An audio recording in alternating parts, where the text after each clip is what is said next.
누가복음 15장에 이렇게 세 가지 비유가 나오잖아요. 세 가지 비유의 공통점은 찾는 주인이든 여자든 아버지든 찾는 사람의 모습을 통해서 하나님 아버지의 마음을 깨우쳐주는 비유인데 예수님이 이 비유를 한쪽에는 그 바리새인과 서기관들이 있고 한쪽에는 세리와 죄인들이 있는데 어떤 배경에서 이 비유를 들려주셨어요?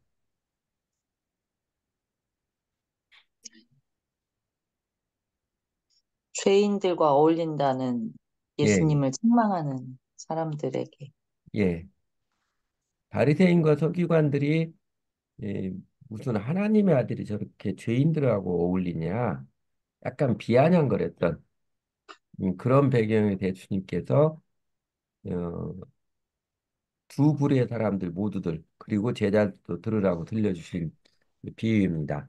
근데 세리와 죄인은 당시 사회에서 어떤 사람이었어요? 인간 취급 못 받는 죄인들. 예, 자타가 공인하는 죄인들이었죠. 그 영어 성경 어떤 번역에 보면 요 죄인들을 창녀라고 번역하는 게 있습니다. 왜냐하면 배경에서 그 로마의 식민지였던 유대 사회에서 남자 세리는 남자들 유대 남자 중에 제일 손가락질을 받는 사람이었고 이제 창녀는 여자들 중에서 제일 손가락질을 받는 사람이었고 자타가 공인하는 죄인들이고 그다음에 바리새인들과 율법학자들은요 서기관들은요 종교 지도자들. 예, 종교 지도자이기도 한데 종교 지도자 정확히는 종교 엘리트주의자들입니다. 그 막스 베버의 야외의 사람들이라는 유명한 책 있잖아요. 거기 보면 이제 바리새인에 대해서 이야기하면서 사두개인이나 제사장들은 유대 사회에서 상류층 사람들이에요. 근데 바리새인들은 상류층 사람들이 아닌데 그러나 마음은 그냥 못 사는. 그래서 당시 사회에서 자기가 어떻게 해서든지 다른 사람보다 우월한 사람이라고 내세워 선택한 게 유대교 율법입니다. 율법을 칼같이 지키는 것 통해서 나는 보통 사람들과 다른 사람이다. 그런 자부심을 갖고 살아가는 게 바리새인들이에요. 율법학자들은 그 바리새인들보다도 조금 더한 사람들이. 또 종교적 엘리트주의자들인데 예수님이 두 부류의 사람들, 바리새인과 서기관들이 예수님을 향하여서 은근히 빗대어서 비꼬는 말을 할 때 그들에게 이제 들으라고 들려주신 비유인데 오늘 본론 이게 거꾸로 됐네. 이렇게 셋이죠. 음, 근데 들어와서 둘째 아들의 아버지에게 요구한 게 뭐예요? 유산, 예, 사명. 옛날에 자기한테 그 또 돌아올 그 먹이라고 얘기해요. 예, 예. 떠난 집은 이게 원래 아버지 거예요. 둘째 아들이 숙고해서 버는 거예요. 아버지 것. 아버지 거죠. 근데 왜 달라고 그랬어요? 둘째 아들이 아버지에게 자신에게 돌아올 모습 좀 미리 좀 달라고 왜 요구를 했을 것 같아요. 자기 마음대로 좀 살기 위해서. 그렇죠? 내 마음대로 한번 해보고 싶다 이런 거죠. 아버지로부터 독립. 아버지의 사랑인지 간섭인지 모르겠지만 아버지로 독립해서 내 마음대로 한번 해보고 싶다. 그 내면에는 내 마음대로 해서 나도 얼마든지 잘할 수 있다. 또는 내가 아버지보다 더 잘할 수 있다. 그런 마음이 있을 것 같아요. 이게 전에 이제 그 우리 개척학교 백석 신대원분들에게는 복음이란 무엇인가 했을 때 창세기 1, 2, 3장에서 봤던 것처럼 죄의 본질이 뭐였죠? 우리 인간이 죄의 본질, 그 핵심. 선악과를 따, 하나님처럼 예? 되고자 하는 교만, 맞아요. 하나님처럼. 네, 선악과를 따먹은 인간에서 봤던 것처럼 하나님과 똑같이 되고자 하는 마음, 그것은 다르게 표현하면 하나님 없이 인간 스스로의 힘으로 내 마음, 내 스스로의 힘으로 얼마든지 잘 살 수 있다. 이렇게 생각하는 거죠. 이게 모든 그 모습인데 그래도 둘째 아들이 아버지가 떼어줬지요. 아버지가 어떤 심정으로 떼어줬는지는 여러분도 짐작하시겠습니까? 그 아들이 어딜 갔어요? 먼 나라. 먼 나라. 어디서부터 먼 나라일까요? 네, 아버지로부터. 아버지로부터. 아버지의 레이더망으로부터 먼 나라로 떠나갔습니다. 그래서 이제 조금 더 보면 5번이요. 그렇게 아버지를 떠나서 나름 열심히 살려고 했겠지요. 근데 둘째 아들이 자신이 언제 궁핍한 자라는 사실을 깨달았어요. 다 잃고 줄였을 때. 예. 그 십자들에 보면 그 성경 말씀이 이제 두 가지 둘로 나는데 하나는 성경 그대로 표현을 하면 재단이 다 탕진했다고 그러죠. 음, 재단은 다 낭비했을 때, 다 없앴을 때. 이건 어떤 의미일까요? 그러니까 비유라 영적인 의미를 담고 있는데 이 아들이 재단을 다 탕진했다는 것은 우리 보편적인 사람의 모습에서 하나님과 관계에서 어떤 모습일까요? 하나님의 은혜를, 하나님의 복을 다 까먹었을까요? 예, 예. 한번 내 마음대로 잘해보겠다 했는데 막상 세상에 부딪혀서 자기 스스로 노력과 힘으로 살아보니까 자기 능력의 한계를 깨달았을 때 아, 내가 뭐 대단한 사람이라고 아주 대단한 사람이 생각을 하지는 않았는데 그래도 이 정도는 할 수 있지 않겠나 했었는데 막상 부딪혀 보니까 아, 자신도 별 수 없는 인간이구나. 참 자신의 초라함을 깨달았을 때입니다. 또 하나는 뭐예요? 둘째 아들 언제 자신이 궁핍한다는 사실 깨달았어요?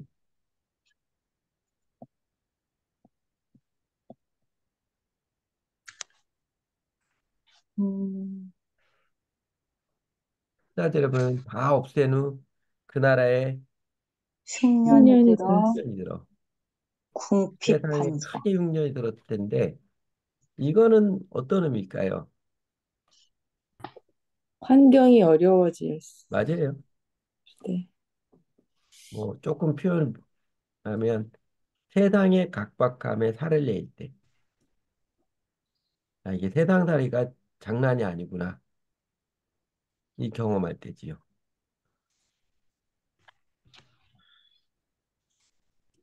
그런 거잖아요. 여러분, 약간 우울한 노래인데, 뭐, 조금 뉘앙스가 다르지만, 이 노래 아시죠? 이 우울한 사람, 서른 즈음에라는 노래. 가사가 전반적으로 좀 비관적인. 물론 이제 이 노래는 이렇게 연애 감정을 주로 초점을 하긴 했는데, 그, 서른 잔치는 끝났다. 그 최영미 시인이 했던 것처럼, 서른쯤 되어지면, 아, 내가 별 수 없는 인간이구나. 사람들 많이 느낍니다. 사람들 많이 느끼고, 그리고 이제 그 러시아 사람 푸시긴이든 유명하시죠. 삶이 그대를 속일지라도 슬퍼하거나 노아해하지 말라. 아, 세상이 이게 만만치 않은. 그냥 내가 특별히 잘못한 거 없고 그냥 열심히 살려고 한 것 같은데 세상에 속은 기분 들은 것 같은 세상 사례가 만만치 않은 느꼈을 때 영혼의 공고함을 사람들이 느낍니다. 우리 이제 여기는 다 신학생들하고 목회하시는 분들이니까 신학교 다닐 때는 내가 나중에 멋지게 목회하리라 하는데 특히 이제 개척을 하면 이게 참 내가 준비가 안 됐구나 더 절감하게 되고요. 그리고 이제 목회 환경이 정말 만만치 않은 쉽지 않다는 걸 절감하게 됩니다. 그랬을 때 그 다음에 이제 이번 보면 둘째 아들이 자신이 궁핍함을 깨달을 때 그 어려움을 뭐로 돌파구로 삼았어요? 돼지치기. 네, 일을 했죠. 먹고 살려고 그렇죠. 애썼죠. 네. 일을 하는 거 이전에 제일 먼저는요. 둘째 아들이 자신의 궁핍함을 느꼈을 때 바로 아버지께 돌아오지 않지요. 첫 번째는 다른 사람 의지합니다. 힘 있는 사람, 능력 있는 사람, 음, 다른 사람 의지예요. 15절에 가서 그 나라 백성 중 한 사람이 이제 부처 산다고 그러잖아요. 사람 의존합니다. 그리고 아, 일로 도피하죠. 그래서 그 사람이 그거 들러보내어 대지를 치게 했는데 이 반복되는 일상의 일이 양면성이 있습니다. 좋은 면에서는 일상일을 하면서 마음이 좀 치유되는 그런 면도 있고요. 근데 나쁜 면에서는 일로 도피한다는 것처럼 삶의 실체에 대해서 무감각하게 됩니다. 그냥 살아가요. 아침에 출근해서 저녁 때 퇴근하고 그렇게 그냥 살아가 버리는 아무 생각 없이 살아가게 되는 그런 면도 있습니다. 그러면서 자신이 내가 무엇을 위해서 왜 살아야 되는가 이런 생각 이제 더 이상 안 하게 되는 그런 무감각의 폐해도 있고요. 세 번째는 그 영혼의 공고함이 사람들에게 다른 사람을 의존하고 일로 도피해도 해결되지 않기 때문에 뭘로 마음의 굶주림을 채우려고 그래요? 쥐염 열매. 예, 쥐염 열매로. 그 쥐염 열매는 당시에 돼지가 먹는 음식이거든요. 그러니까 수치스러운 짓도 불사하고 다른 사람이 내가 이러는 모습 보면 정말 창피한 것인데 그것도 불사하고 그런 거 안 하면 못 살아요. 영혼의 공부에. 사람들 그런 사람 굉장히 많이 있습니다. 쥐염 열매 보신 적 있어요? 아니요. 인터넷 보면 나와 있습니다. 쥐염 열매 이제 영어로 캐롭이라고 그러고 히브리어 하르브라고 그러는데 이게 쥐염 열매 나무가 이렇게 큽니다. 크고 나뭇가지 보면 이렇게 콩처럼 열려 있습니다. 처음에는 연두색에다가 요게 안에 씨가 이제 그 어, 밤색으로 밤색으로 점점 요때쯤에서 저걸 따가지고 끓여가지고 어 이제 돼지들에게 주고 그러는데 이게 시간이 지나면 이렇게 완전히 밤속에서 저 때는 돌덩이처럼 딱딱해져요. 돌덩이처럼 딱딱해지는데 그왜그 침례 요한이 그 세례 요한이 이 메뚜기와 그 석청 먹고 살았다고 그러잖아요. 그때 이제 석청 야생 꿀하고 메뚜기 먹었다 그러는데 메뚜기도 고단백이고 야생 꿀도 고단백이거든요. 근데 그 메뚜기라는 단어가 저 하루부하고 히브리어가 비슷해요. 그래서 학자들이 그거는 성경에 짝 그 오타에 쓸 것이다. 그래서 어, 침례요한, 테레요한이 이제 야생 꿀하고 저 쥐염을 먹고 살았어야 동물성과 식물성 같이 먹고 살지. 그렇게 메뚜기하고 야생 꿀만 먹고 사람 못 산다. 그래가지고 옛날부터 이 쥐염 열매를 영어로 뭐라고 그러냐면 로코스트 빈이라고 그랬습니다. 메뚜기의 콩이라고 그랬고 또는 세인트 존스 브레드라고 그랬습니다. 요한의 밥이다. 음, 요한의 식품이다. 그렇게 했습니다. 근데 여러분 이스라엘에 가시거나 이게 동남아 가면 또 있는데 지금도 저 캐럿 가지고서 잼도 만들고 아이스크림도 만들고 그렇게 팔기도 합니다. 저도 먹어보지는 못했대요. 다음에 갈 때는 꼭 먹어보려고 합니다. 근데 어쨌든 이거는 조금 이제 배경적인 이야기고요. 그 쥐염열매에서 그 배고픔을 채우려고 했다는 것은 의미적으로 보면 하나님을 떠난 인간, 자기의 노력으로 한계에 부딪혔을 때 그 영혼의 굶주림을 그 굶주림을 채우기 위해서 별짓 다 합니다. 돼지가 먹는 음식도 마다 않고 먹으려고 그러고 아까 했던 것처럼 예, 특히 그 남자들 직장 다니면서 스트레스 받고 자 영혼을 굶주리면 술 마시는 것은 그래도 얌전한 편이라고 볼 수 있어요. 정말 이상한 일 많이 하는 분, 이상한 일 하는 사람 많습니다.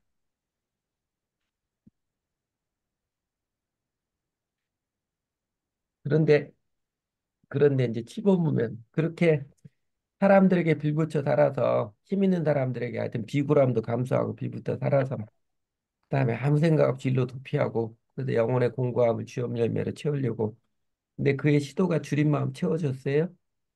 아니요. 안 아니요. 채워지죠? 그것마저도 없습니다. 주엽님이 없다 그러죠. 이걸 세상의 기만이라고 그러죠. 우리나라 어느 시인이 세상의 기만이라는 시를 썼어요. 그래서 이렇게 했습니다. 우리는 왜 이 세상의 행복을 그렇게 믿고 싶어 하는 것일까? 그렇게 속으면서도. 세상의 행복이라는 세상 사람들이 쉽게 생각하면 돈많으면 행복하겠지. 이제 대표적인 그런 거죠. 그렇게 많이 속으면서도 왜 그걸 믿고 싶어 하는 것일까? 한탄하는 그런 모습이었습니다. 그 창자가 아버지께 그래서 결국 돌아가게 된 동기는 뭐예요? 아버지께로 돌아가게 됐다.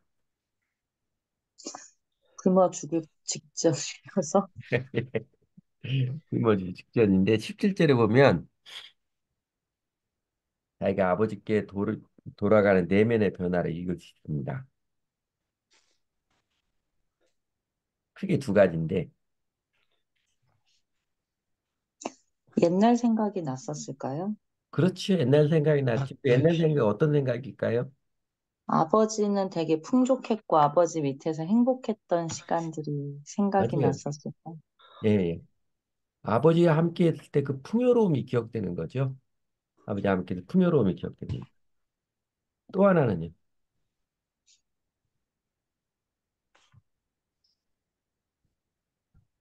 자기의 비참함을 그렇죠. 현실을 예. 직시. 자신의 비참한 실존에 대한 자각에 자신의 배고픔 인식하는 그러니까 인간의 비참한 실존에 대한 자각이고 또 하나는 하나님 품 안에 거할 때 풍성함인데 그 기독교 역사에서 예수님을 제일 닮은 사람이라고 평가받는 사람이 누군지 아세요? 성경 위인이에요? 아니요. 기독교 역사에서 그냥 성 어거스틴인가요? 어거스틴은 아니고요. 다시. 제일 유명한 예수님을 닮은 사람 평가받는 사람이 그 아치스의 성자 프란치스입니다. 주여 나를 평화의 도구로 아, 써주셔서 네.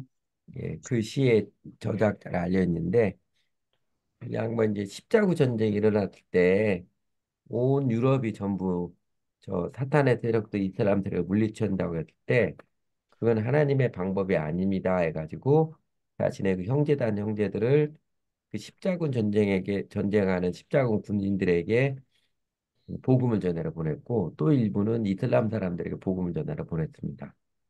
두 모두에게 복음이 필요하다고. 근데 제가 이제 화면에 했던 것처럼 이 사람의 그 명문이 저거잖아요. 항상 복음을 전하여라. 필요하다면 말을 사용해라. 함축된 한마디가 많은 것을 가르쳐 주는데 프렌시트 자기 그 자서전이 있습니다. 보신 분이 있는지 모르겠는데 젊었을 때는 프렌시트가 그 기사가 되고 싶어 했어요. 그때 당시 사회에서 남자로서 제일 선망이 되는 직업이 기사였거든요.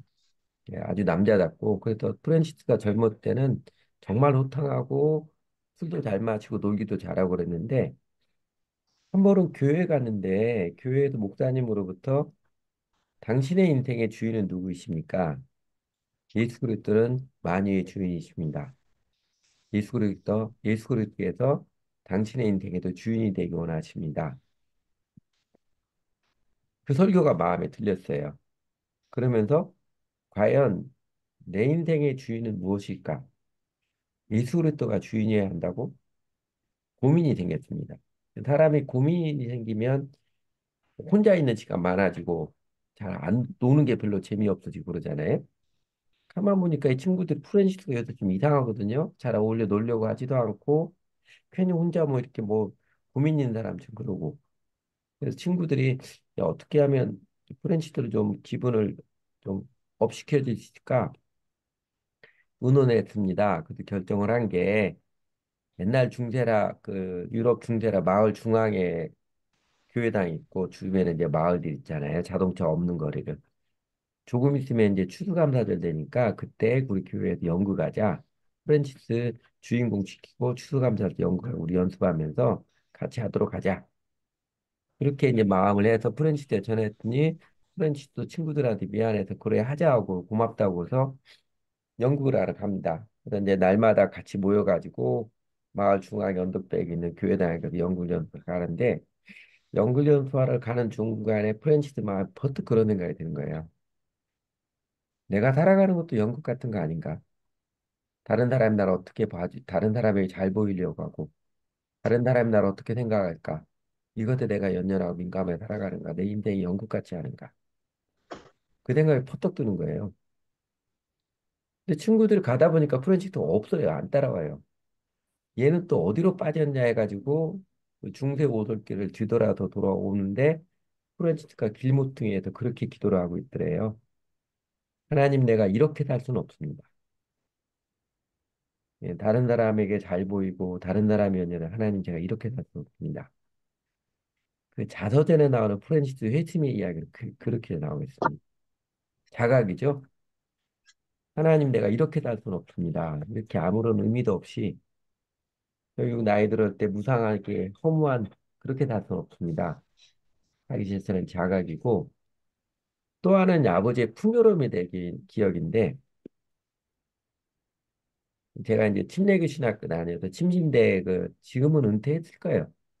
성교학교 중에 이현무 교수라고 있어요. 예, 서울대 원자핵공학과 이제 석사과정까지 마치고 조의 선교에 간사하다가 이제 20대 후반에 신학교로 왔습니다. 네, 대학교 1학년 때 이제 조의 선교회 사람들로부터 전도를 받아가지고 조의 선교회 모임을 조금 다녔어요. 한 몇 개월 다녔습니다. 근데 왜 사람들 중에 그런 사람들 있잖아요. 쭉 자라오면서 부모님 말씀 거역한 적 한 번도 없고 학교 숙제 안 해간 적 한 번도 없고 이런 사람들 가끔 있습니다. 음, 있는데 이 이현무 교수가 그런 사람이었어요. 정말 범생이 중에 범생이. 근데 그때 교회를 갔는데 교회 모임에 갔는데 뭐 그때도 복음을 들었던 것 같고 성경 공부를 했던 것 같은데 아무런 생각이 뭐 재미도 안 나고 안 갔습니다. 그러다 대학 4학년이 돼서 학교는 이제 계속 데모도 하고 자기 진로도 생각하고 고민이 많아졌어요. 자기 이제 진로 생각 고민이 많아지니까 뭐가 생각나냐면요. 그때 조희동교회 모임 갔을 때 자기가 배웠던 거 복음을 들었던 거 하나도 생각이 안 나는데 그때 그 모였던 사람들의 표정 너무나 어린애처럼 환하게 웃으면서 사소한 일에도 환하게 웃으면 교제하는 그거는 안 잊혀버렸죠. 뭐 그것이 생각이 나더래요. 저 사람도 다 똑같은 고민 있는 사람이고 똑같은 어려움 있는 사람인데 뭐가 그렇게 그 좋아하는 얼굴 표정이 좋을까? 그 생각이 나서 자기 발로 다시 조기동교회를 대학 상임 찾아갔습니다. 그 다시 복음을 들었을 때 그때는 복음 들렸고 예수님 믿게 되었지요. 보편적인 사람에도 크게 보면 하나님께 돌아오는 게 두 가지가 중요한 것 같아요. 대부분 두 가지 있는 것 같아요. 하나는 나의 에, 죄인 된 실존에 대한 자각이죠. 아, 나도 참 별 수 없는 인간이구나. 잘난 척하고 싶어 했던 게 오히려 이게 큰 죄이고, 심지어 교회당은 그러잖아요. 믿음이 좋은 척하고, 믿음이 센 사람이 저랬는데, 사실은 그게 굉장히 오만한 것을 깨달았을 때, 나 이제 죄인된 실존을 깨달을 때고, 또 하나는 어떻게든 하나님 아버지의 풍요로움, 은혜의 풍요로움을 인식하게 될 때, 아버지께로 돌아가야 되겠다. 예, 하나님 믿어야 되겠다. 예수 믿어야 돼. 결심을 하게 되지요. 아, 이런 찰스 스펄전이라고 설교 황태자라고는 별명이 있는 분이지요.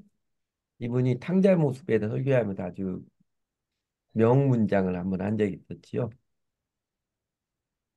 탕자가 조금 배고플 때 주 없는 열매를 찾았고 죽을 만큼 배고플 때 비로소 아버지를 찾았다. 근데 사람들이 많이 그러는 것 같아요. 조금 배고프면 어떻게든 내 힘으로 해결하려고 그러고 이제 좀 힘 있는 사람 기대어 가지고 해결하려고 그러는 게 인간의 실존인 것 같아요. 그리고 이제 9번 질문인데 근데 우리들은 뭐 근데 상자가 이렇게 지금까지 과정 쭉 거쳐오면서 그 자기 자신의 삶에 대한 인식은 어땠을까 이야기인데 12절에서 아버지에게 나아가서 재산의 그 반절 내게 주십시오 이렇게 요구할 때는 자기 자신 인생에 대한 인식이 어땠을 것 같아요? 자기 자신에 대해서 어떻게 생각할 것 같아요?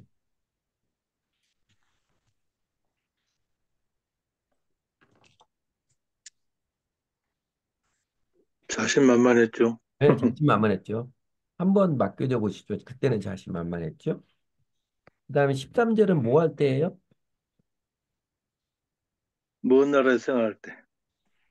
네, 먼 나라에서 허랑방탕할 때죠. 호랑방탕.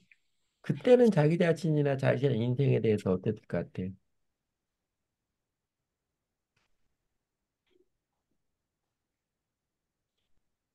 최고의 순간. 예? 최고의 순간. 최고의 순간이에요? 허랑방탕 해보신 적이 없는 것 같아요. 허랑방탕 해보신 적이 없어가지고 대답을 잘 못하더래, 사람들이. 아이, 허랑방탕은요? 최고의 순간인데.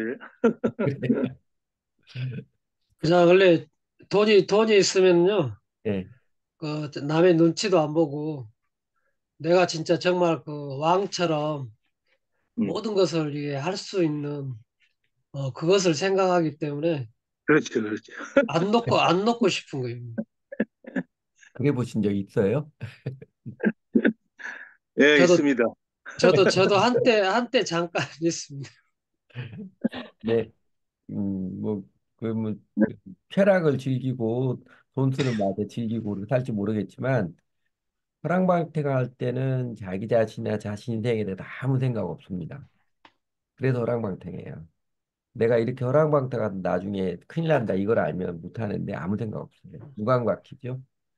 자신 인생에 무감각합니다. 14절, 15절은 이 둘째 아들이 어떤 때예요? 이제 다 잃고 이제 네, 궁핍해질 때. 네, 사람들에게 빌붙어 살 때인데 이때는 자기 자신에 대해서 자신의 인생 미래에 대해서 어떤 느낌이었을 것 같아요?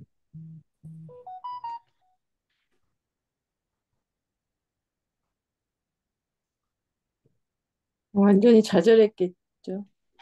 아직 좌절까지는 아닐 거예요. 좌절은 이제 그 다음 단계고 지겨워. 사람들에게 빌붙어서 돼지친을 위하고 주업 열매로 이제 굶주림을 채우고자 할 때. 어떻게든 자기 힘으로 해보려고 했었을 그렇죠. 때일까요? 예. 어떻게든 자기 힘으로 극복하고 회복하려고 할 때는 그 내면에는 두려움이 있어요. 내가 이러다가 진짜로 큰일 난다. 그러니까 궁핍함을 느끼기 시작하면서 위기를 감지하죠. 그 불안이 점점점 가중되면서 그래서 그 불안과 두려움 때문에 어떻게든지 이겨보려고 하고자 더 노력하고 더 긴장하고 그런 때입니다. 음. 예, 그러다 안 되니까 결국 주업 열매 찾는데 주업 열매도 없이 자기 신뢰 타령할 때가 이제 16절, 17절이죠. 그러다 해보려고 했는데 안 되는. 음. 그때는 자신의 삶에 어떤 인식이었을 것 같아요?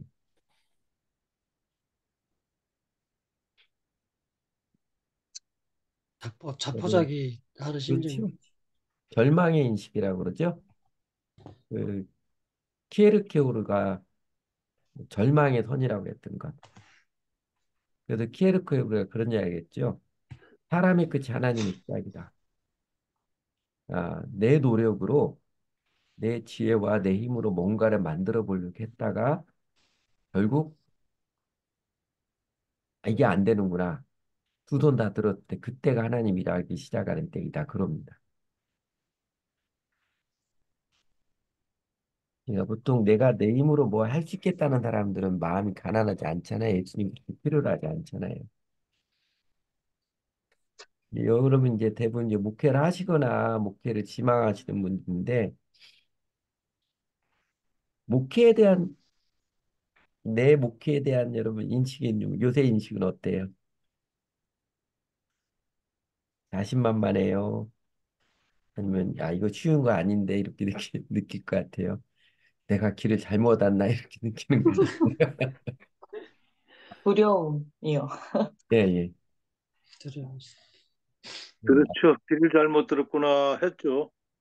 그래서 그것도 지나셨군요. 저쪽으로 갈 걸. 지금은 그것도 다 넘어가신 것 같은데요. 지금은 여기로 오기 잘했다 생각하죠. 저쪽으로 와서 큰일 날 뻔했다. 저쪽이 어느 쪽인지 잘 모르겠지만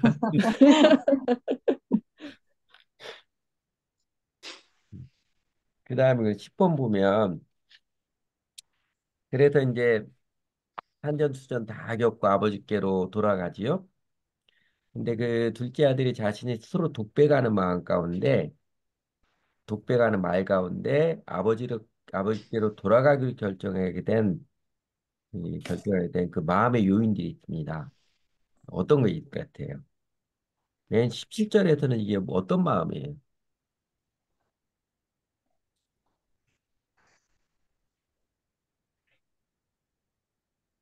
여기서 이러고 있으면은 내가 죽겠구나 하는 이제 또 그런 맞아요. 막 그 혹시 한 단어로 하면 뭐라고 할까요? 17절 같은 모습을. 자포자기? 자포자기는 아니고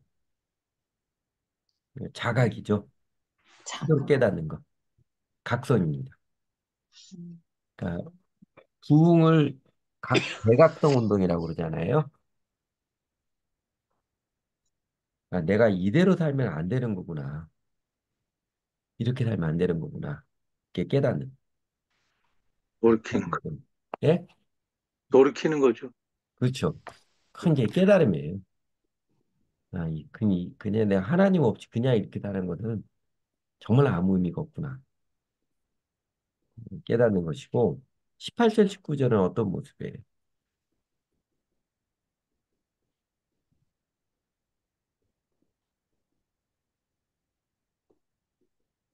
죄를 내가 지었구나. 예. 하고, 거기서 그치는 게 아니고, 내가 아버지께로 돌아가기 위해 돌아간다는 마음의 변화죠. 얘기. 요거는 한 단어로 표현하면 뭐라고 할까요?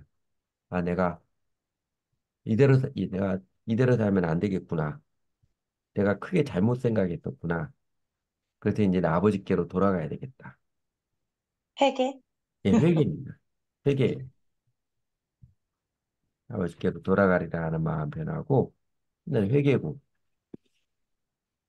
이 각성과 회개, 이게 부흥의 큰 요소잖아요. 그렇죠. 개인에게든 공동체에게든 내가 하나님과 바른 관계를 맺지 않고 그냥 살아갔다 이렇게 살면 안 되겠구나 깨달아서 그래 하나님께로 돌아가야 겠구나. 요 각성과 회개의 은혜가 있기를 저희는 기도하는 사람들이죠. 하나님께서 각 사람 음, 마음에 그 은혜를 주시도록. 그리고 20절 상반절은 뭐예요? 이에 일어나서 아버지께로 돌아가니라 그러죠. 그러니까 17절, 18절, 19절은 둘째 아들이 스스로 생각한 거죠. 자신의 삶에 대해서 스스로 생각하고 깨달은 것이고 깨달은 바를 이제 독백한 것인데 결단이죠. 음, 생각만 하고 미적거리지 않았습니다. 행동으로 옮겼습니다. 음, 근데 정직한 오늘날에도 정직하게 회심하는 사람 특징은 요 세 가지가 반드시 있더라고요. 자연스럽게 있더라고요. 내가 참 죄인이구나. 오만한 죄인이었구나. 깨닫고 그래서 예수님 믿고 살아야 되는구나. 그래서 이제 그리고서 이제 교회에 나오기 시작을 하는 중요한 3요소입니다.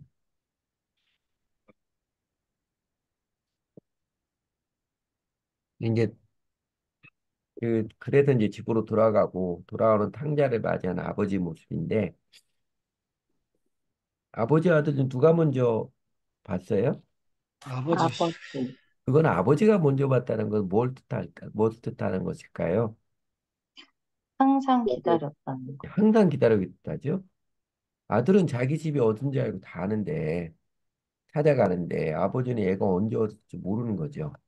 항상 기다리고 있다는 거고 요새 이제 젊은 사람들은 잘 모르는데 그 일본의 크리스찬 중에 아주 이제 훌륭한 그리스도니 가가와 도요코하고 우치무라 간주하고 이제 미우라 아에코 여자의 세 사람이잖아요.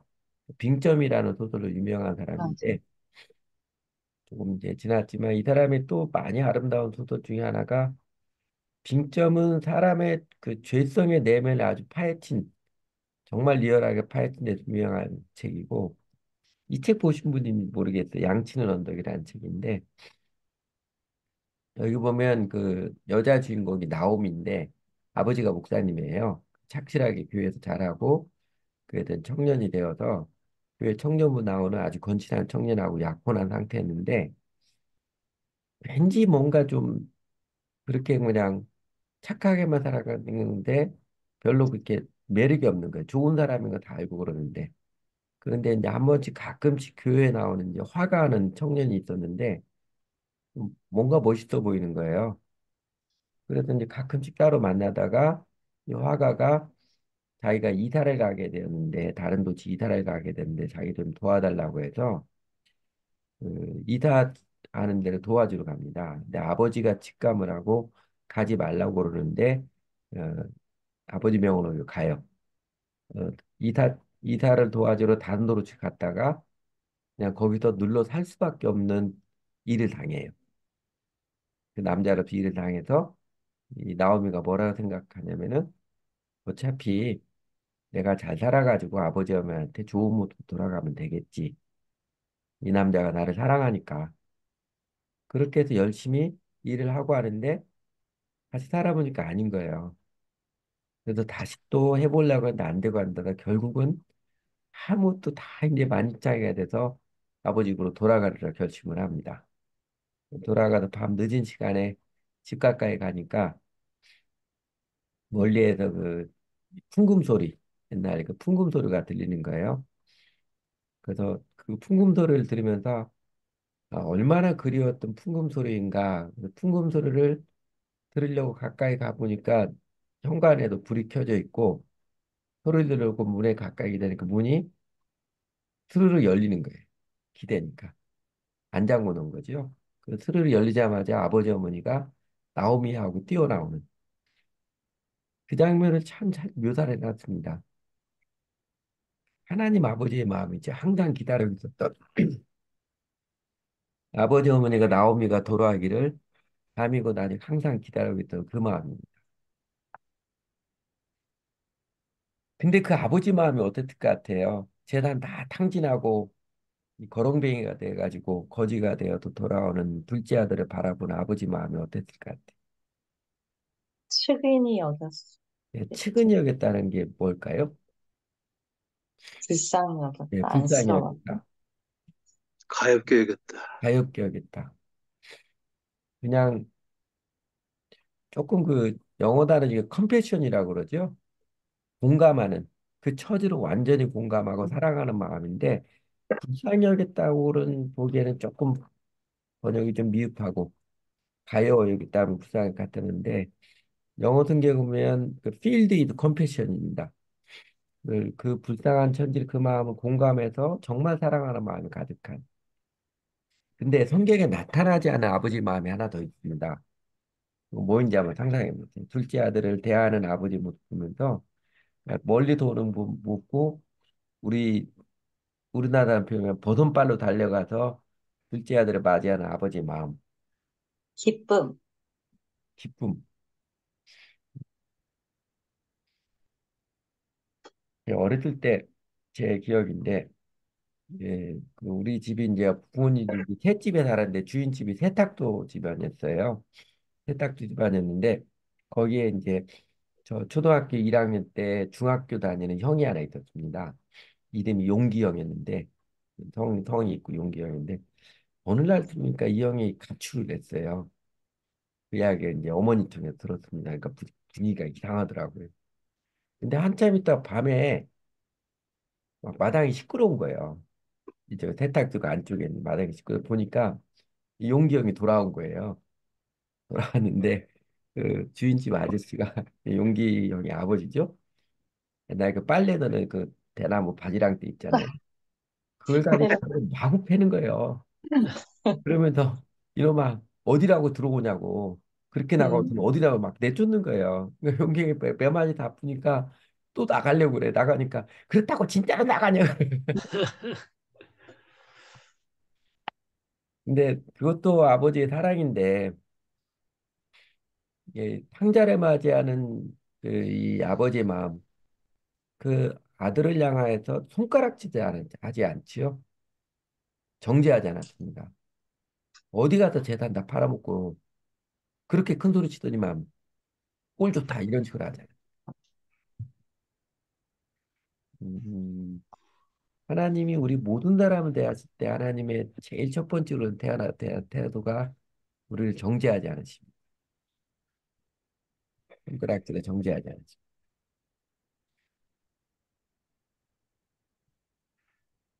그 다음에 이제 12번 그 계속되는 그러고 나서 아버지가 뭘 해줘요?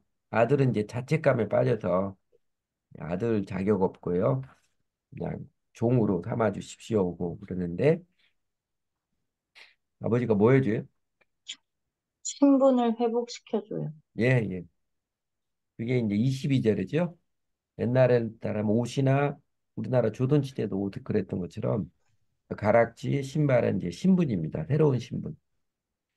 배너 영화 보면 그 주인공 유다 배너가 그 로마 그 누구야 집정관의 양자로 되었을 때 로마 집정관이 반지를 주잖아요. 자기 가문을 상징하는 반지를 주었을 때 그 반지가 이제 자기는 새로운 신분이라는 상징하는 것처럼 우리가 우리 있는 모습 그대로 아무것도 아버지 하나님 앞에 잘한 거 없어서도 그냥 회개하고 돌아오는 그 모습 자체에서 하나님 우리를 하나님의 자녀라고 새로운 신분을 주십니다. 23절은 뭐예요? 잔치를 잔치하죠. 열었는데, 예.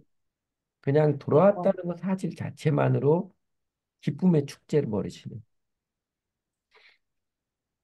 그 요새 한국 목회자들에게 제일 그 인기라고 할까? 존경받는 그 팀 켈러 목사님 작년에 소천하셨잖아요. 네. 팀 켈러 목사님 탕부 하나님 책 읽어보셨어요? 네네. 그 책 읽어보세요. 재밌어요. 맞아요. 이게 아들이 탕자가 아니라 그 아들을 위해서 아낌없이 사랑을 베푸는 게 진짜 탕부 하나님이신 분이시다.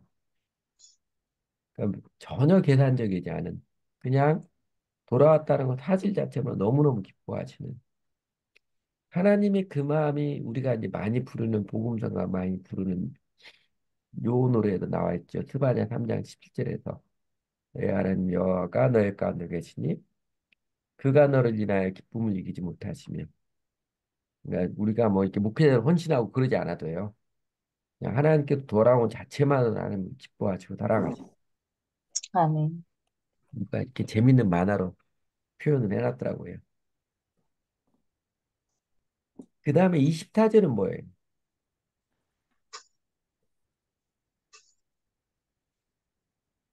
24절은 어떤 장면이에요? 즐거워하는 장면? 예. 23절도 그러는데 종들에게 다 모아놓고 집안 식구들 종들을 다 모아놓고 송아지 잡아다가 잔치를 벌여서 우리 함께 기뻐하자. 그리고 나서 한마디 못을 박습니다. 24절에서.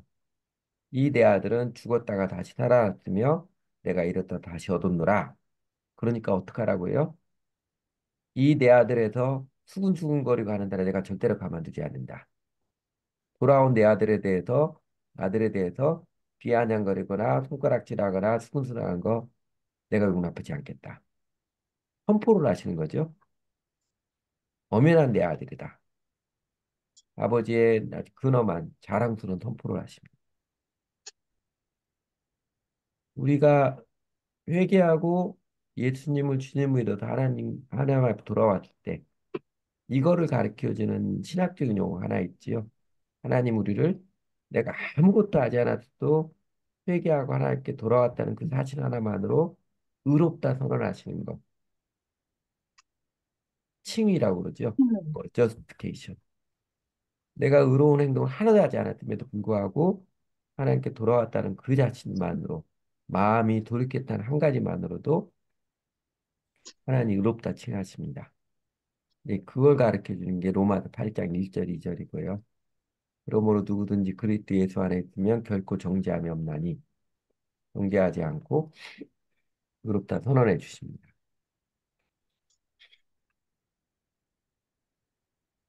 그리고 이제 많이 이 비유는 많이 하다 제가 좀 빨리빨리 하는 것 다 이해해 주시죠? 네. 이게 또 탕자 형이 있었는데 일 마치고 집에 돌아오니까 집안이 온통 난리거든요. 승낙 소리가 울리고. 근데 맏아들이 무슨 일을 할때 종이한테 물어보니까 종이 동생 돌아왔다고 그래서 아버지가 주인 어르신께서 큰 잔치를 벌였다고. 그 말을 들은 맏아들이 어떻게 반응했어요? 화냈어요. 네, 화냈죠. 화냈다는 것보다 조금 더 요새 잘 쓰는 표현으로 하면 삐졌어? 삐졌어요. 딱 그 표현이에요. 삐졌지요.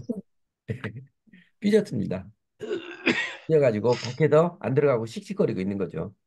입을 불어가지고 들어가기 몹시 싫어하고 그냥 삐져가지고 안 들어가거든요. 왜 삐졌어요, 근데? 아버지에 대한 서운함? 예. 또 하나는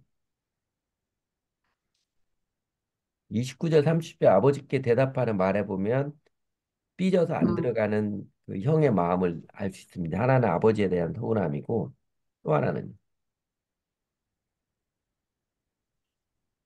잘못된 일을 한 자기 정죄. 지인들한테는 그 잔치도 한 번도 안 열어줬는데 그 탕진하고 온 그 동생한테는 예, 무턱대고 그냥 잔치 열어줘서. 예, 예. 할진 이게 송아지를 잡았기 때문에. 병든 송아지 잡지 않고 29절은 쉽게 말하면 아버지 나빠요. 아버지 잘못하시는 거예요. 아버지에 대한 판단이죠. 아버지가 선하신 것을 부정하는 모습인 거예요. 30절은 동생에 대한 경멸입니다. 아버지의 살림을 창녀들과 함께 삼켜버린 이 아들이 돌아오매 솔직히 말하면 아들이 창녀들과 함께 재산을 상기를 어떻게 알아요? 모르죠. 그냥 경멸의 마음에 드니까 극단적인 나쁜 표현을 하는 거죠. 하나는 아버지에 대한 이 아버지에 대한 판단이고 또 하나는 동생에 대한 경멸입니다. 근데 아버지 사랑의 아버지의 그 선하심을 부정하는 마음이나 동생에 대한 경멸이나 똑같은 마음에서 나옵니다. 이 두 가지 마음이 어디에서 나올까요? 왜 나올까요? 정죄하고 판단하는. 예, 예.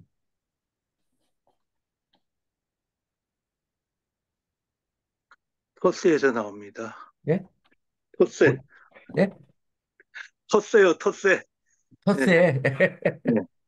텃세 왜 부릴까요?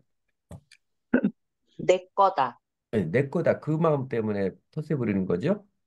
그러니까 이것도 아버지 잘못됐고 동생은 죽일 놈이다. 이렇게 나오는 것도 그 내면의 마음에는 자기에 대한 의로운. 그렇죠. 그겁니다. 나는 옳았다.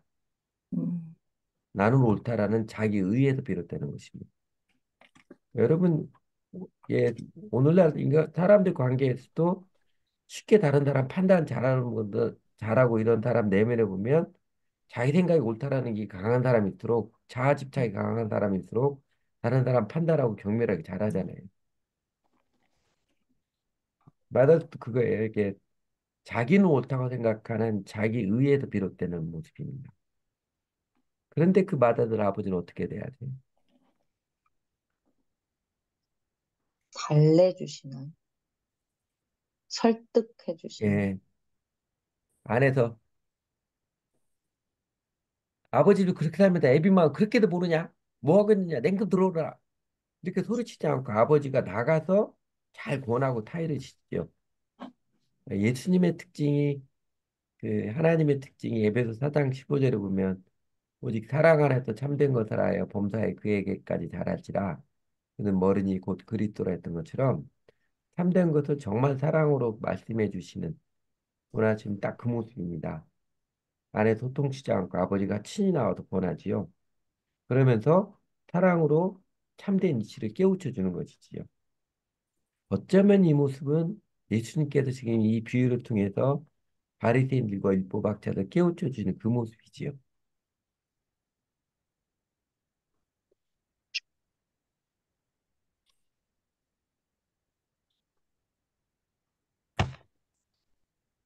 그 별표 질문 넘어가고 여러분 이제 정리하는 이 정리가 중요한 부분인데 이 두 아들 중 누가 아버지 속을 더 썩였을 것 같아요? 처음에는 둘째 아들이었다가 예, 나중에는 첫째 아들이요. 예. 처음에는 둘째 아들 했다가 나중에는 첫째 아들.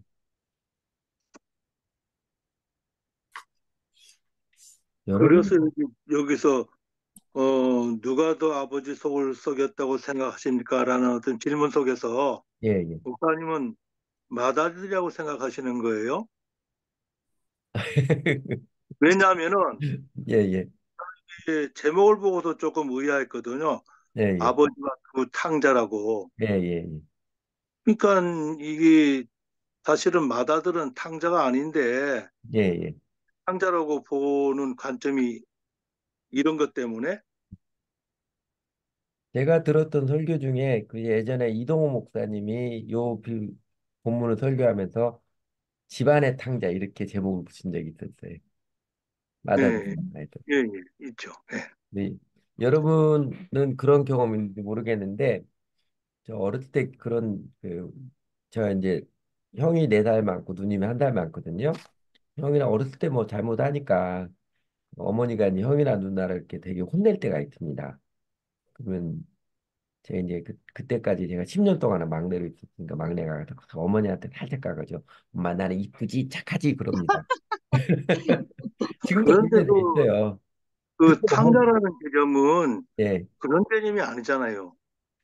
음, 방탕했던 자에 대해서 탕자로 쓰는 거지, 조금 속을 이따 더 이제 뒤에 썩였, 나올 텐데 음, 좀 이따 속을 뒤에 더 나올 썩였다고 해서 이야기입니다. 탕자는 아닌 거예요. 어, 조금 더 이야기하고 직접 좀 대답하는 할게요. 예, 예. 여러분 그때 제 경우 같은 그때 어머니 아버지가 그때 뭐라고 그래요? 그래 너 참 너도 이쁘다 똑같아. 너는 착하다 그러나요? 너도 똑같아. 그래 말 그렇잖아요. 너도 똑같다고. 아버지 마음 몰라주고 아버지 속썩이는 마찬가지지요. 네.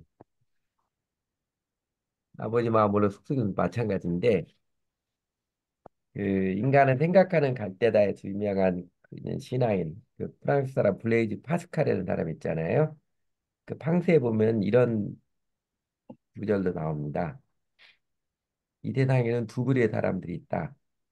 하나는 자신이 죄인임을 알고 있는 죄인들이고 또 하나는 자신이 죄인임을 모르고 있는 죄인들이다. 누가 더 큰 죄인일 것 같아요?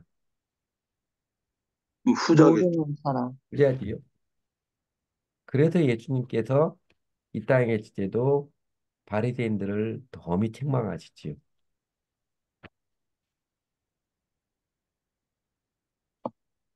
음,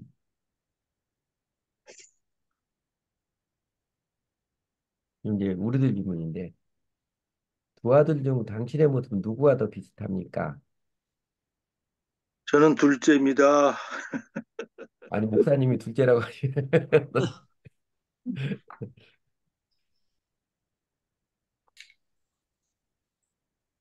예전에 청년 하나가 이렇게 대답을 하더라고요. 다른 것은 둘째 아들인데 생각하는 것은 첫째 아들입니다. 이러더라고요. 그건 모순이죠. 네. 자기 자신을 모르는 아니에요. 자기 자신 더 잘 아는 거예요. 그리고 사실은요, 내 안에 이 두 아들들이 함께 있습니다. 내가 내 행실을 나쁠 뿐만 아니라, 그러니까 첫째 아들의 문제는 마음이 방탕한 거잖아요. 행동은 방탕하지 않은데 마음이 오만하게 방탕한 것이. 이게 마음이 방탕한 게 아니고 어쩌면은 그 의학 용어 심리적 텃세 이런 거죠. 심리적 뭐예요? 심리적 텃세? 텃세. 음. 심리적 텃세 마음 부르는 게 못된 마음이고, 그러니까 그게 방탕한 마음은 아니에요. 죄라는 관점에서 보면 다 마찬가지지요. 그리고 결국은 문제가 되는 것은 우리가 생각하는 것, 마음이 자기중심적인 강화된 게 더 문제가 되는 것이지. 그러니까 여기서 이제 그 바리새인들과 서기관들에게 그런 그 심리적 텃세가 있음을 갖다가 지적하기 위한 어떤 그런 뭐 이야기일 수도 있죠. 음, 그렇게 보겠는데 네. 이단육뿐만 아니라 복음서 전체를 보면 예수님께서 바리새인들에 대해서는 아주 신랄하게 책망을 하시거든요. 그렇죠. 그런 모습 보면 예수님은 행실에 나타난 모습보다도 우리들의 마음 속으로 생각하는 걸 훨씬 더 중요하게 여기십니다. 그렇죠. 이건 심리적 탓세가 아니, 행실이 아니고 예, 속마음이죠. 속마음. 예. 그러니까요. 그 마음을 근데 이제 갖다가. 요걸 생각하신 게 우리 안에 두 가지 모습이 함께 있더라고요. 그래서 삶의 행실은 고쳤는데 마음은 고쳐지지 않은 여전히 신앙생활을 오래 하고 우리들처럼 이제 전임 사역자 목사가 돼도 마음은 자기중심성이 더 강화된 사람들이 있을 수 있어요. 생각보다 많더라고요. 음, 그러니까 여러분 그 일반 사람들은 그 이야기합니다. 나중에 어쨌든 이야기는 좋은 이야기는 아닌데 그 직업군들 중에 직업인들 중에 회의가 안 되는 직업이 셋이 있대요. 대학 교수들하고 판사들하고 목사들하고 이 사람들은 회의가 안 됩니다. 그러니까 대학 교수들은 항상 자기가 가르치려면 그러고 판사는 자기가 자기 말이 항상 최종 판결이라고 생각을 하고 목사들은 자기 말이 하나님의 말씀이라고 생각해요. 그 웃지만은 못할 저일 것 같아요.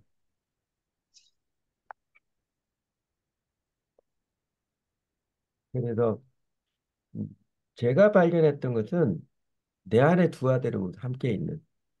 그러니까 저가 행실이 좀 나쁘다 이런 건 어릴 때부터 많이 알았는데 아, 내가 생각하는 게 정말 오만한 죄인이구나. 이거는 한참 교회 다닌다고 깨달았어요. 물론 그전에도 여러 번 설교 듣고 했었는데도 모르고 그랬다가 깨달았겠지만 아, 내가 생각하는 게 정말 나밖에 뭐 생각 못하는구나. 다른 사람 입장에서는 전혀 생각하지 못하고 이 목회하면서도 교인들 입장에서 생각 못하는 다른 사람 입장에서 생각 못하는다는 것을 많이 경험을 해요. 음. 그러면 이제 정리해서 18번은 누가 문제 한번 읽어주실래요? 우리 김성은 전도사님께서 18번 문제 한번 읽어주실래요? 우리는 탕자인 둘째 아들을 대하는 아버지의 모습에서나 또 집안의 탕자인 맏아들을 대하는 아버지의 모습에서 하나님이 어떤 분이신지 발견합니다. 아버지의 모습으로 비유된 바 하나님의 특징은 무엇이라고 생각하십니까? 요 비유에서 나타난 아버지의 모습에 비춰진 하나님 아버지의 특징적인 모습 어떤 것을 알려주실래요?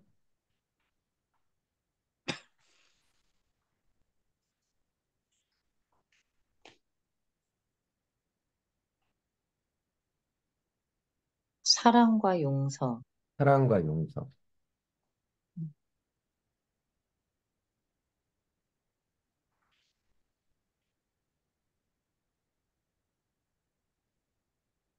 화내지 않으시는. 화내지 않으시는.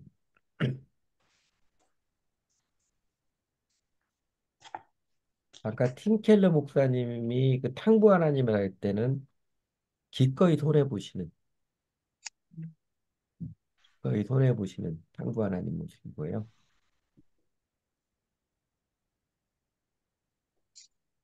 한이 없는 사랑. 뭐, 다음이 없는 사람. 좀 구체적인 모습 보면 이런 거 생각할 수 있습니다. 강제가 아니라 인격적으로 관계하시는. 음, 아버지라고 해서 큰아들도 작아들도 강제로 대하시지 않고 대화하시는, 인격적으로 관계하시는 하나님이시고 때로 내버려 두시기도 하십니다. 둘째 아들이 재단 달라고 할 때 다 아시죠? 어떤지. 내버려 두시기도 하시고 또 기다려 주시는 사랑이죠. 기다려 주시는.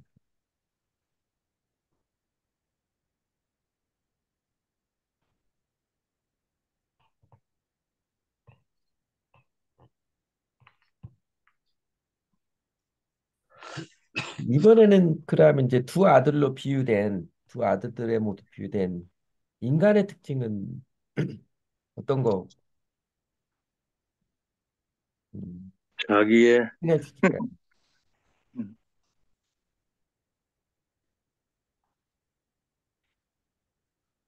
음, 그러면 첫째 아들과 둘째 아들의 공통점이 뭐인 것 같아요?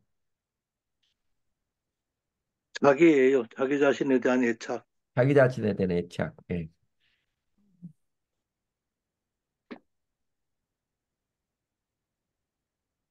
자기밖에 모르는 진짜 자기밖에 모르는 이기적인. 일. 자기 마음대로 생각하고 자기 마음대로 행동하는 음, 자기중심적 존재지요. 인간이 죄인이라고 복음에 이제 중요한 사실, 죄인이라는 것은 인간의 철저하게 자기중심적 존재인 것을 말합니다.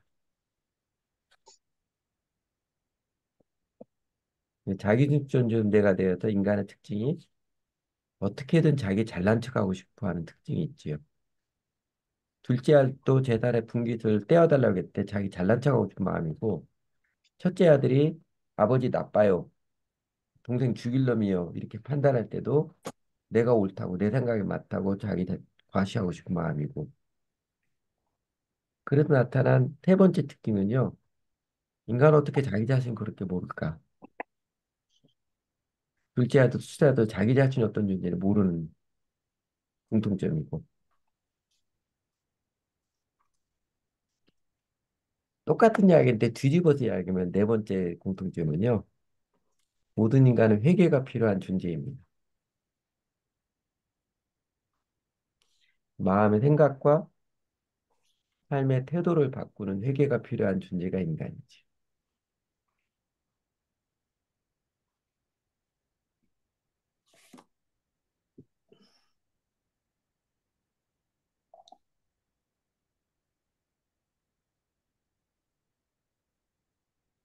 그러면 예수님께서 그 장면, 세리와 죄인들하고 예수님이 가까이 하셔서 어울리시는데 그 모습 보고 예수님에 더 비난하는 바리새인들과 율법학자들에 대해서 왜 이 비유 들려주신지를 충분히 짐작할 수 있지요. 네, 예수님이 아주 출애굽면 제가 상당히 비꼬신 것이라고 느낄 수도 있는 빗대어 말씀하신 건데 그겁니다. 그러면 이 비유를 들려주신 예수님의 마음, 이 비유를 통해서 세리와 죄인들에게나 바리새인들과 율법자에게 던져주신 예수님의 메시지는 뭘까요?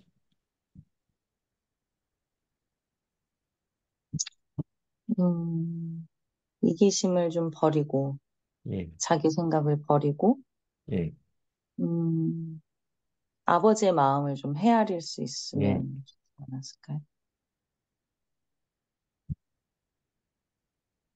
일단은 제일 크게 하는 것은 아버지가 너희도 사랑하고 너희도 사랑한다.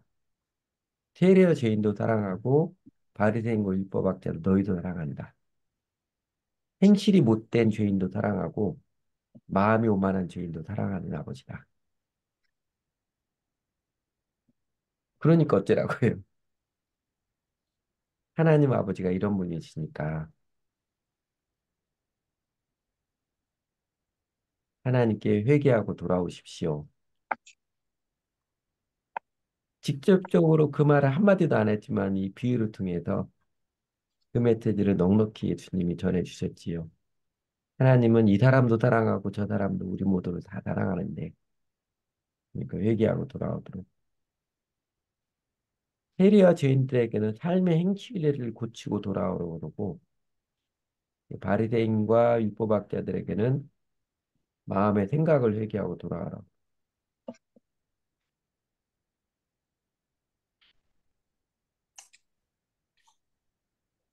네, 아까도 근데 제 경험에는요. 우리에게 두 가지가 다 필요하더라고요. 우리 안에 두 아들 모두 다 있어요. 그리고 이제 본질은 음, 마음이 인간의 중심인 것처럼 마음의 생각의 회개가 본질이더라고요.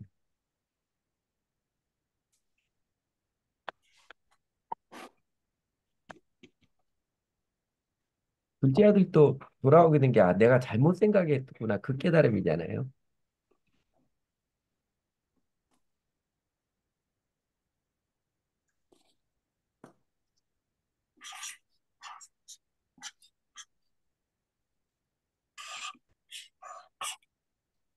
여기까지 하고 혹시 또 하고자 하시고 싶은 이야기나 질문하시고 싶은 거 있으면 하시고요.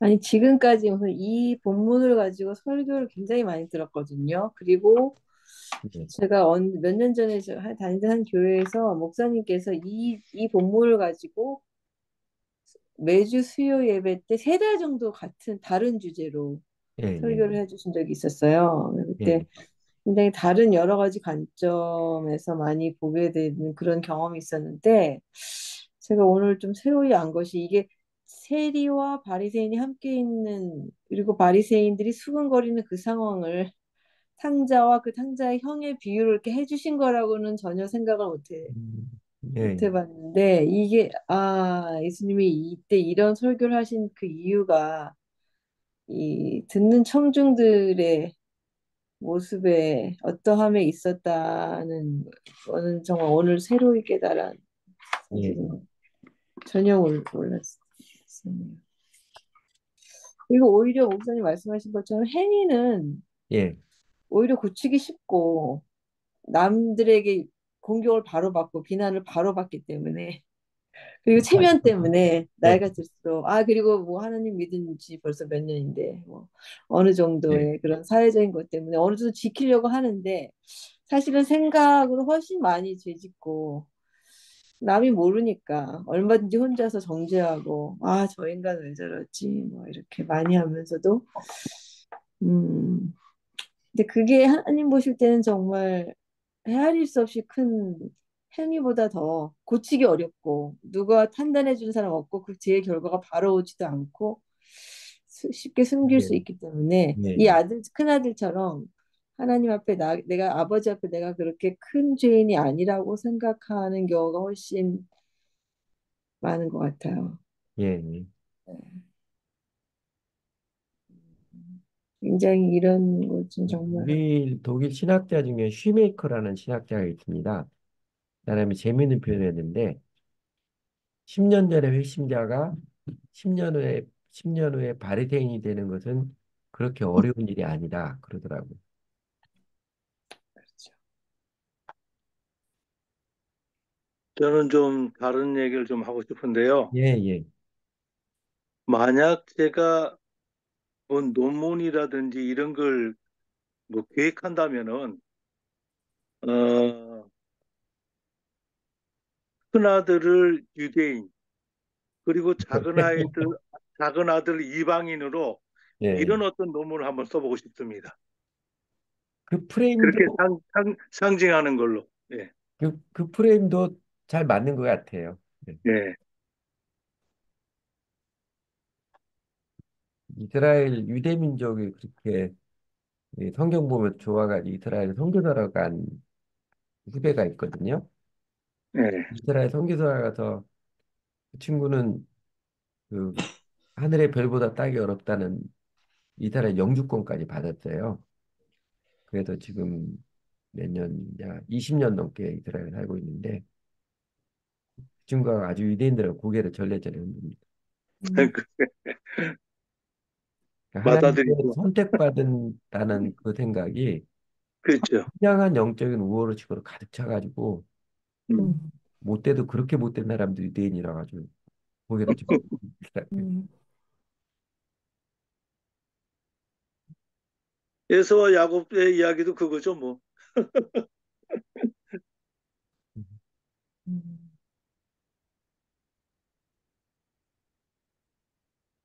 근데 여러분 여기 이제 핵심 메시지는 하나님 아버지는 이 사람도 사랑하고 너희도 사랑하고 너희도 사랑하니까 회개하고 돌아오라는데 정작 하나님께 돌아간다는 건 뭘까요?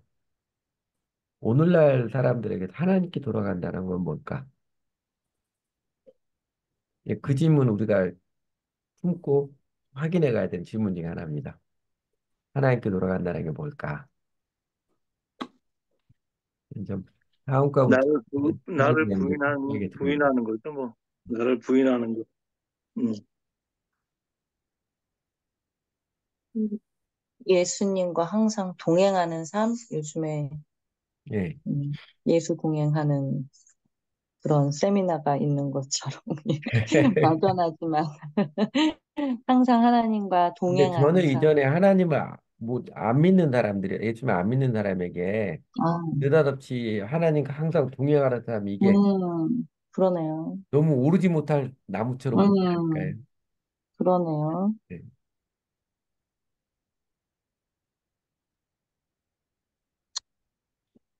그래서 예수님을 영접하는 게 우선일까요? 그 질문은 오늘은 하지 않겠습니다. 앞으로 진행되면서 그 질문 또 중요하게 나올 거니까 음, 제가 요 교제하면서 몇 번 이야기했던 것처럼 두 가지 주점이에요. 사람이 왜 예수를 믿어야 되는가를 주점하고 예수를 믿는다는 게 도대체 뭐냐. 이 두 가지 질문에 대한 해답을 다양하게 확인해 보는 과정.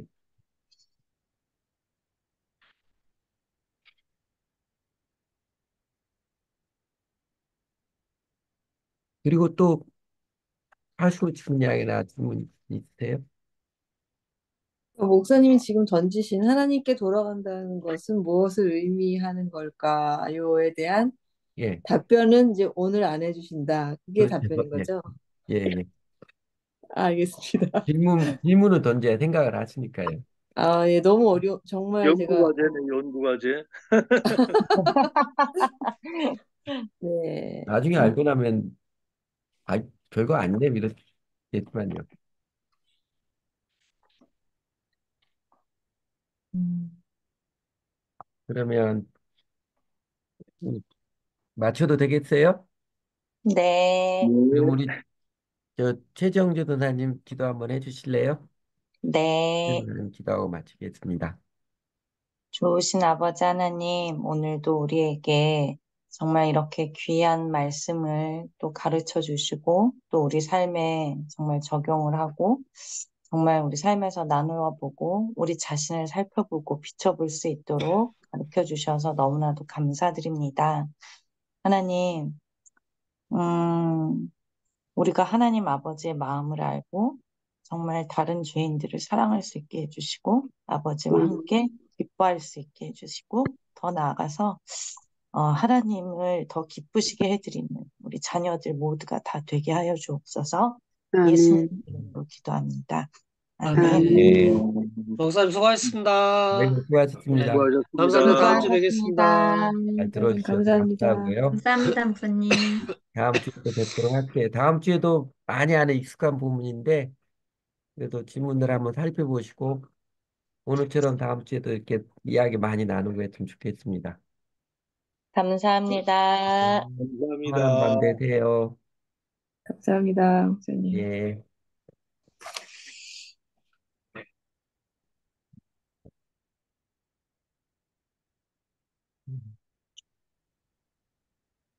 다음 주가 왜?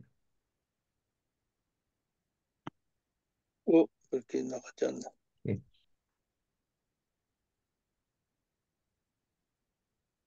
상 닫을게요. 평안히 잘 지내시고요. 안녕히 오늘도 계세요. 건강히 잘 지내세요. 네. 예. 목사님은 여전히 고만고만 하시고요. 아, 목사님, 여태까지 예. 목사님은 보이는데 제가 이 통화가 안 돼가지고 지금 음. 아들, 딸이 다 없어가지고 예, 예, 예. 막 이렇게 만지는 동안에 목사님 얼굴이 보이고 목소리가 들려서 지금 다 받아 적은 거예요. 지금은 이제 또 언제 되네. 아우, 참말로 답답했어요. 수고 제가 이걸 못, 많으셨어요. 예. 목사님은 금방금방 잘 계셔요. 예, 잘 지내고 있어요. 목사님, 예. 감사합니다. 예, 아주 덕분에 잘 지내고 있습니다. 아이고, 아니, 예. 하나님, 감사합니다. 네, 수고하셨습니다. 예.